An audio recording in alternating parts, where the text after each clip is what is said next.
Hi guys, আমি আজকে আপনাদের রান্না করে দেখাবো রুই মাছ আলু জিরে বাটা দিয়ে ঝোল।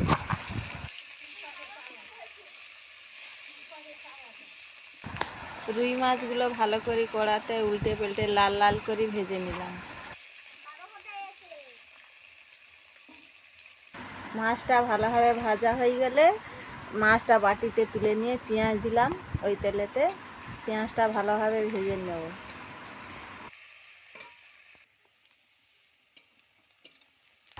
পেঁয়াজটা লাল করে ভেজে নিয়ে আলু দিলাম।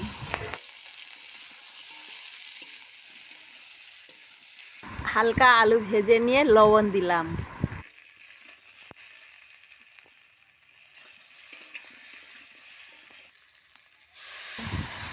লবণ দিয়ে ভাজা হয়ে গেলে হলুদ দিলাম। হলুদ দিয়ে একটু ভেজে নেব ভালো করে ভেজে নিয়ে আদা কুচি, টমাটো কুচি, লঙ্কার গুঁড়ো দিয়ে আরও একটু ভালো করে কষে নেব। কষে নিয়ে জল দিয়ে দেবো।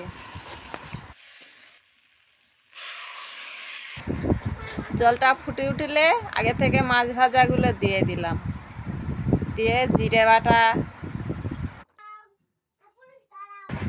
জিরে বাটা দিয়ে নামিয়ে নিলাম। ভিডিওটা ভালো লাগলে একটা লাইক করে সাবস্ক্রাইব করে দিয়ে যাবেন।